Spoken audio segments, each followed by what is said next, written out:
온도 범위는 아주 넓어서 삑삑삑삑 소리가 카스 제품이라서 굉장히 믿고 최대 최소 이렇게만 나오는 게 아니라 지금 7시 고요. 지금 온도계를 다 세팅을 해놨는데 네, 안녕하십니까. 중복투자 캠프입니다. 오늘은 오랜만에 중복투자 컨텐츠로 온도계를 준비했습니다. 온도계라는 것이 사실 필수품도 아니고 별거 아니긴 한데 있으면 좋은 아이템이거든요. 근데 백패킹에 사용할 만한 적당한 온도계를 찾기가 굉장히 힘들었습니다. 그래서 저도 이렇게 많은 종류의 온도계를 구입해서 사용해 봤는데요. 종류별로 특징 및 장단점을 말씀드리겠습니다. 덧붙여서 제가 사용한 제품들은 대부분 만원, 2만원대의 저가형이므로 정밀한 측정은 안 된다는 점 참고해 주시기 바랍니다. 온도계를 크게 두 가지로 나누면 아날로그 방식, 디지털 방식 이렇게 나눌 수가 있는데요. 아날로그 방식은 배터리 교체나 내한 온도에 대한 걱정이 없다는 점이 있고요. 반면 온도 신뢰도가 조금 낮은 편이고 기록이 안 된다는 단점이 있습니다. 디지털 방식은 온도가 숫자로 딱 직관적으로 보이는 장점이 있고요. 종류에 따라 최대 최저 온도를 기록할 수 있는 장점이 있습니다. 단점은 배터리를 사용하기 때문에 기온이 낮아지면 저온에 약할 수가 있고 방수가 안 되면 또 고장이 날 가능성이 있습니다. 그럼 이제 온도계들을 카테고리별로 나눠서 설명을 드릴 텐데요. 우선 제가 생각하기에 백패킹에서 온도계가 갖춰야 할 조건은 크게 세 가지입니다. 첫째, 영하 20도 정도의 내한성. 둘째, 최대 최저 온도 메모리. 셋째, 작은 크기 및 휴대성. 그 외에 방수도 지원되면 더 좋겠죠. 아무튼 이런 점을 바탕으로 여러 개를 구입을 했고 그 점을 중심으로 봐주시면 좋겠습니다. 첫 번째, 아날로그형 제품은 제가 두 가지를 가지고 있는데요. 우선 아날로그형은 개인적으로 온도 신뢰도가 조금 낮은 것 같아서 선호하지는 않습니다. 하지만 내한성은 좀 뛰어나죠. 가장 많이 사용하실 것 같은 썬컴퍼니, 요 네모나게 생긴 제품은 없긴 한데요. 인터넷에 후기를 보면 그런 제품들이 온도가 좀 안 맞다는 말이 너무 많아서 굳이 사지는 않았습니다. 그리고 그 제품이 눈금이 작다 보니까 온도 확인도 좀 어려울 것 같았고요. 그래서 저는 이 두 가지 제품을 사보았네요. 하나는 냉동실 측정용으로 나온 제품, 하나는 아웃도어용으로 굉장히 유명한 서머맥스 제품입니다. 저는 여름철보다는 겨울의 온도계가 중요하다고 생각하는데요. 두 제품 다 저온 측정 능력은 뛰어납니다. 다만 냉동실 온도계는 최고 온도가 25도 정도밖에 안 되기 때문에 4계절 다 사용하기에는 조금 부적합하고요. 그 다음 가방에 거는 고리나 이런 것들이 조금 애매하기 때문에 휴대하기가 좀 불편한 단점이 있습니다. 그리고 크기도 좀 큰 편이고요. 그 다음 서머맥스는 굉장히 유명한 제품이죠. 일본 아마존에서 무언가 구입할 때 끼워서 사면 좋습니다. 온도 범위는 아주 넓어서 사용하기에 좋고 분해능도 좋아서 아날로그 치고 꽤 정확하게 볼 수 있습니다. 하지만 가격 대비 마감이나 퀄리티 이런 것들이 좀 좋지는 않고요. 크기도 제 예상보다는 조금 크다는 생각이 들었습니다. 네, 이번엔 디지털 제품을 살펴보도록 하겠습니다. 디지털도 크게 전선형과 일반형으로 나눠 보았는데 전선형 우선 설명드리겠습니다. 딱히 이름 붙일 말이 없어서 저는 전선형이라고 해봤는데요. 이렇게 전선 끝에 센서가 있어서 백패킹에서는 텐트 바깥으로 선을 빼서 기온을 측정할 수 있다는 점이 가장 큰 장점입니다. 그리고 종류에 따라서 최대 온도, 최소 온도 이런 것들이 기록이 되는 장점이 있을 수도 있습니다. 냉동실용이기 때문에 저온 측정 범위도 넓습니다. 하지만 가장 큰 단점이 이 버튼인데요. 이렇게 버튼이 노출되어 있어서 그냥 패킹을 하게 되면 계속 눌려서 삑삑삑삑 소리가 납니다. 그래서 고장이 날 수도 있겠죠. 그래서 배터리를 빼서 수납하거나 아니면 작은 플라스틱 반찬통에 수납하기도 했었는데요. 뭔가 이런 걸 신경 쓰는 것 자체가 귀찮아서 좀 안 쓰고 있습니다. 그래서 버튼이 작은 이 제품을 한번 구입을 해봤는데요. 이거는 사용 첫날에 바로 고장이. 그 다음 전선이 없는 일반형 디지털 온도계에 대해서 말씀드리겠습니다. 편하게 쓰기에는 이런 디지털 일반형이 좋은 것 같고요. 이것도 여러 고민을 하다 보니까 이렇게 많이 구입을 하게 됐는데요. 이 제품은 요리를 할 때 사용하는 막대형 온도계입니다. 이렇게 끈 같은 걸 달 수 있는 고리도 있고 방수도 되고 온도 범위도 굉장히 넓어서 구입을 하게 됐는데요. 탐침으로 측정을 하는 방식이라서 그런 건지 제가 느끼기에 좀 온도 편차가 많이 난다 그런 생각이 들었습니다. 그다음 크기도 생각보다 크기 때문에 단점이 좀 있는 제품이었습니다.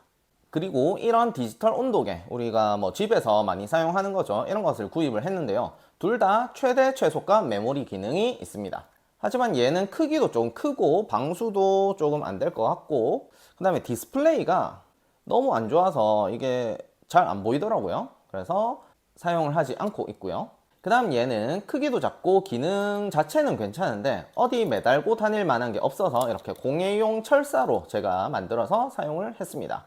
하지만 얘는 카스 제품이라서 굉장히 믿고 구매를 했는데요. 실사용을 하다 보면 가끔 꺼져버리는 경우가 발생했습니다. 그래서 굉장히 신뢰도가 낮기 때문에 사용하지 않는 제품입니다. 그리고 이 제품은 일본 브랜드 드레텍에서 나온 온도계인데 뭐 메모리 기능이 없고 뭐 영하 10도까지 밖에 측정이 안 됩니다. 하지만 굉장히 마감이나 이런 것이 좋고 이렇게 배낭에 메고 다니기에 굉장히 좋아서 당일 등산용으로 배낭에 이렇게 달고 다니기에는 좋은 것 같습니다. 그 다음은 카시오 프로트랙 시계인데요. 프로트랙 제품들은 대부분 온도계 기능이 내장되어 있는 경우가 많습니다. 사실 손목에 차고 다니면 체온 때문에 측정이 잘 안 됩니다. 그래서 가끔 온도계 챙기는 걸 까먹을 때가 있어서 백업용으로 이용을 하는 거지 얘를 주력으로 사용하기에는 조금 불편한 점이 있습니다. 그리고 이 이케아 제품은 그냥 집에 있는 건데요. 이건 뭐 백패킹에 쓰면 이렇게 난리가 나기 때문에 집에서만 쓰시기 바랍니다. 위에 설명드린 제품들 중에 정말 딱이다 이런 게 없긴 해서 온도계 유목민 생활을 계속 하다가 우연히 알게 된 제품이 있는데요. 바로 알리익스프레스에서 구입한 블루투스형 온도계입니다. 제가 이런 기능이 있으면 좋겠다 생각한 제품인데 정말 알리에 있을 줄은 몰랐습니다. 아무튼 도저히 국내몰에는 비슷한 제품이 없어서 선호하진 않지만 알리를 통해서 구입을 했고요. 결과적으로는 가장 사용하기 좋은 제품이 아닌가 싶습니다. 일단 내한 온도, 메모리, 크기, 휴대성 모두 좋고요. 그리고 단순히 메모리가 최대, 최소 이렇게만 나오는 게 아니라 그래프로 나오게 됩니다. 단 스마트폰의 전용 어플을 통해서 확인할 수가 있고요. 그래도 블루투스 기반이라서 온도계는 외부에 두고 휴대폰으로 확인할 수 있기 때문에 매우 좋습니다.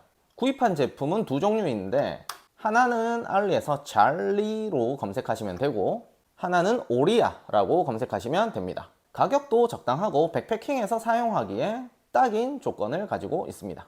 단점이라면 이 자체로는 디스플레이가 없어서 즉시 온도를 확인이 안 된다는 점인데요. 항상 휴대폰을 사용하니까 딱히 단점이랄 것도 없는 것 같습니다. 잘리랑 오리아 중에서 오리아가 조금 더 싸고 가볍긴 한데요. 이렇게 오리아가 조금 만듦새가 별로입니다. 그래서 잘리가 조금 더 좋고 어플도 제가 확인하기에 조금 더 잘리 어플이 좋더라고요. 대신 온도 측정은 둘 다 잘 되기 때문에 둘 중에는 취향대로 고르시면 될 것 같습니다. 네, 이렇게 여러 온도계를 써봤는데요. 제 결론은 백패킹용으로는 이런 중국발 블루투스 온도계가 제일 좋았고요. 당일 등산용으로 가볍게 즉시 확인할 때는 드레텍 온도계. 하지만 디지털 온도계만 사용하다 보면 배터리가 다 될 수도 있고 고장이 날 수도 있기 때문에 백업용으로 아날로그 온도계를 가지고 다니면 좋지 않을까 생각합니다. 그리고 정말 하나만 써야 된다 그러면은 블루투스 온도계를 사용할 것 같고요. 그리고 조금 있다가 필드 테스트한 결과랑 냉동실 테스트한 결과도 보여드릴 텐데요. 네, 지금 7시 고요. 이케아 영하 3도, 노바리빙 영하 4도, 영하 7.8도, 쿠바 영하 7도, 드레텍 영하 5도, 카스는 맛이 같고요. 지금 온도가 다 지멋대로네요. 알리산 온도계들은 전부 다 영하 5.9, 6.1 정도의 기온을 나타내고 있습니다. 그래서 아마 실제로 영하 5도, 6도 정도가 맞는 기온인 것 같고요. 네, 지금 한 9시 정도 됐는데요. 마찬가지로 좀 오차가 있습니다. 영하 10도, 영하 8도, 영하 7.8도, 영하 8도, 서모맥스도 한 영하 8도 정도 되는 것 같습니다.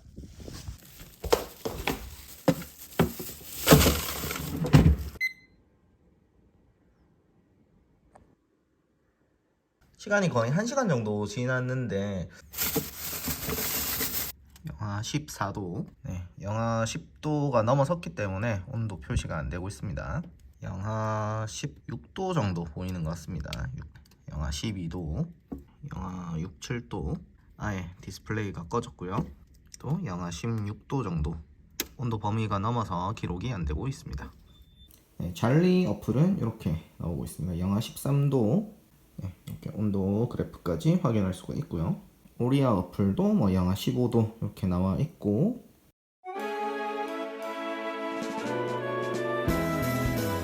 생각보다 온도계 사이에 편차가 좀 심하더라고요. 그래서 정말 산업용 정밀 온도계가 아닌 이상 그냥 이런 온도계들로는 참고만 하시는 게 좋을 것 같습니다. 그런 의미에서 그냥 윈디 어플로 온도를 확인하는 것도 크게 오류가 있거나 그러지는 않은 것 같습니다. 오늘 영상도 봐주셔서 감사하고 다음에 또 다른 제품으로 돌아오겠습니다. 안녕.